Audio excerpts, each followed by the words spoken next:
Hello everyone, my name is Tone McGregor. I'm from Newark, New Jersey.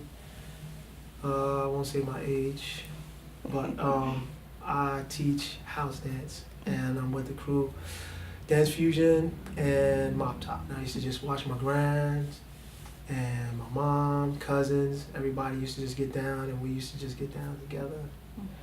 And I don't know, I just became a part of it. And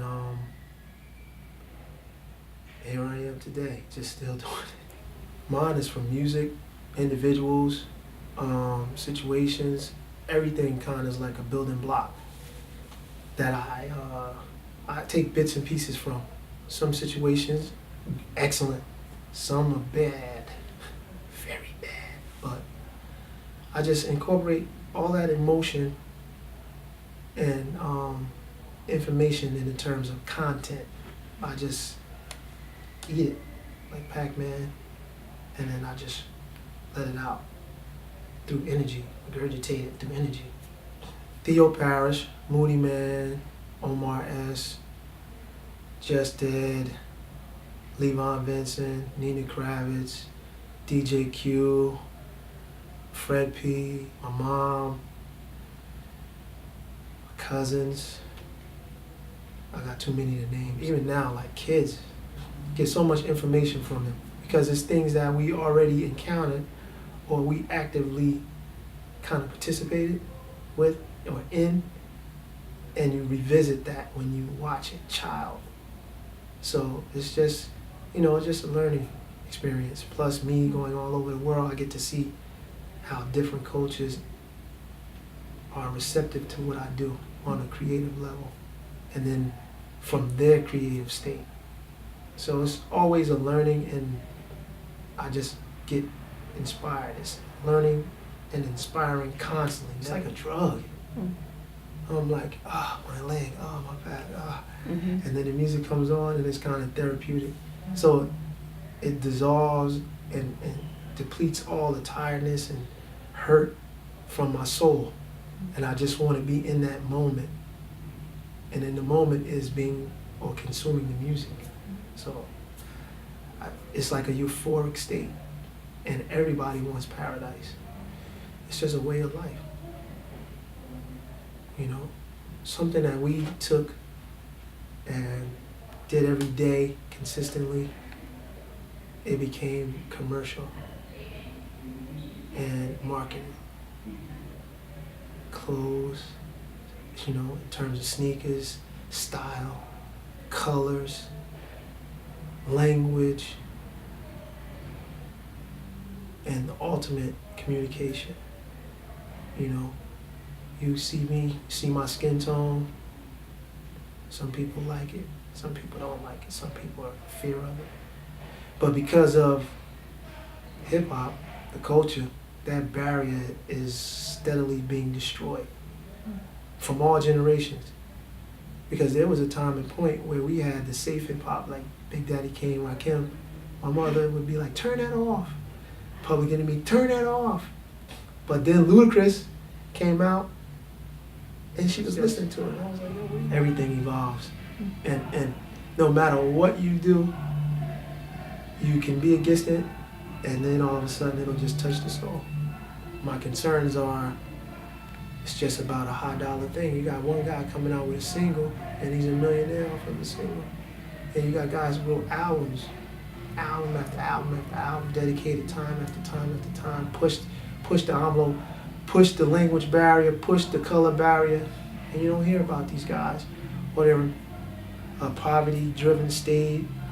It's sad. So it became a marketable capitalist situation. Now, overseas, what I noticed was they captured the old energy set. They still play the tunes that allow you to move in the sense of how we moved when hip hop first came out.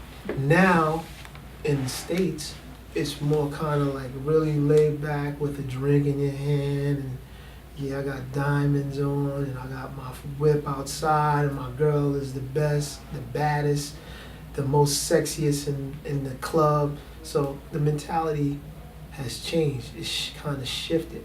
But when I go overseas, I revisit that dance element that's missing here. Same Drake, same Chris Brown. Yo, I mean, love them guys are talented guys, but they play one single 500 times a day. But it's a million different artists that are just so talented that you never get a chance to hear or see. It's just bad. And in terms of, if you go back to disco, I heard every disco record possible because music is the answer. I'm telling you, you can hate somebody, but you put a record on and we can have a discussion like 7 people. It charms, music charms the savage beast. So you have an aggressive state and something can relax you. It's like a fine wine.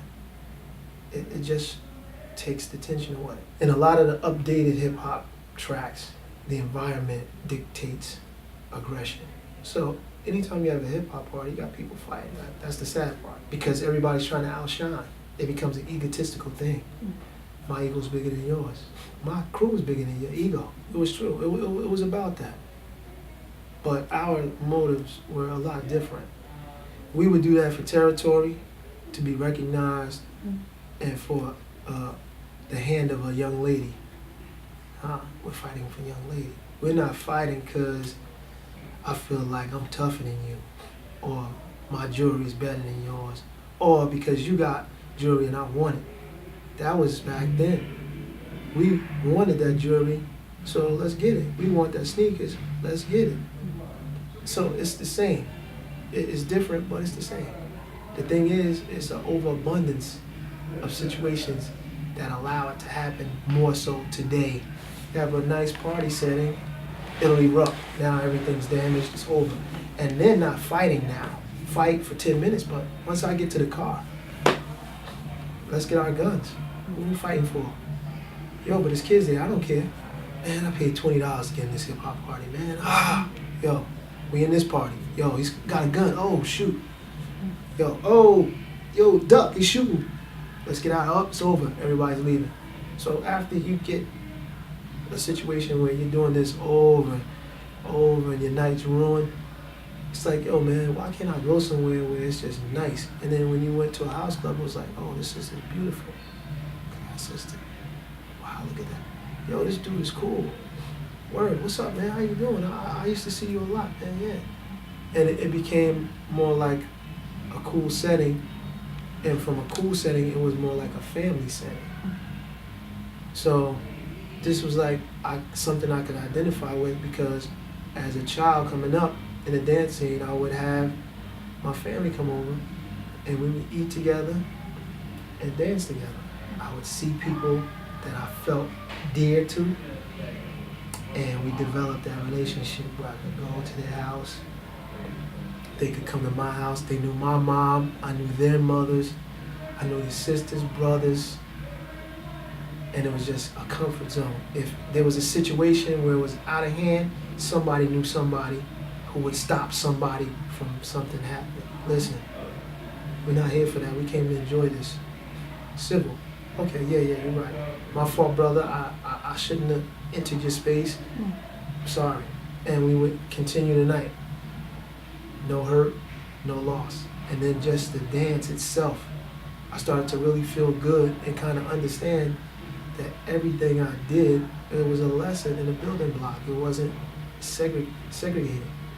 Because when we came into it, they would play all kind of genres of music. Now, it's so segregated. You got Afro parties here, deep house parties here, a vocal house party here, hip hop here, and a reggae over there. It was just a bunch of club kids and just having fun and growing older without even acknowledging we were getting older. We were just having fun. And you know, the Japanese took a liking to what we did, and they really invested in us when it first started. We just, we wanted to go. What are you doing Friday? Yo, what are you doing? Oh, Monday, yeah, that's happening. Tuesday, that's happening. Wednesday, that's happening. Thursday, Friday, I'm gonna chill today. Saturday, all right, yeah, I'll be there Saturday. Sunday, I'll be there too. So that's all we live for, yo. Yeah. And my mother was like, yo, listen, you gotta get a job.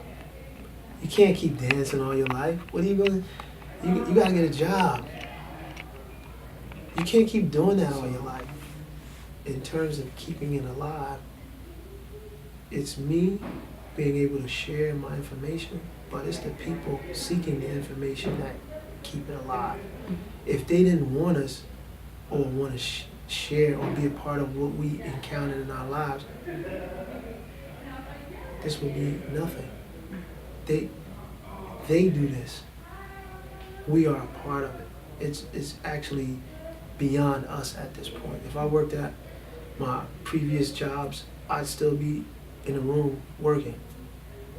What do you see? A time clock, the same people you see for 15 or 12 years, and a paycheck, and vacation days. That's it. But here, I get to see different food. I get to taste different food. I get to meet different people, all shapes, sizes, all colors, all languages. Funny, because I can't speak a bit German. But as soon as I start moving, if somebody's from Germany or Belgium, they understand what I'm doing. So this is big. This is a big thing. So much energy is being passed that it channels through dialect without actually voicing anything, saying a lot just by movement. A sound saying a lot. So I think that's pretty amazing. And the music changed. It went from, funk to disco, which is still funky, but it was a different mood. And it inspired different movements within what was going on. The unique thing about the funk part of it is they held on to pieces so that it's not a lost art completely. The problem with that is the artists are evolving and the music hasn't. The dance dictates what pace is being set through the music. Everything has to come from the music. The music inspires the movement. So if you don't have music to inspire the movement, there's no growth. So the thing about house, and this is where the connection comes in, it incorporates every form of dance possible. It's a melting pot. There's no division. The tempo is different, so the music and the dance express different emotions and reactions. But you use certain subtleties from each style. You use floor movement, or you're trying to do it in a loft sense. Connection there. They're both floor movements. Okay, so that's East Coast, right? So you say popping or dime stopping. So now your movement in house is broken. Stopping, going, stopping. So it's an influence. So it's not forgotten. It's just, again, the evolving part of it. And then when you mix that in with a house vibe and you're in a club setting, it's freedom. You have people going to the club, sit on the floor, just listen to the music and rock like this all day. You can't tell me how to do that.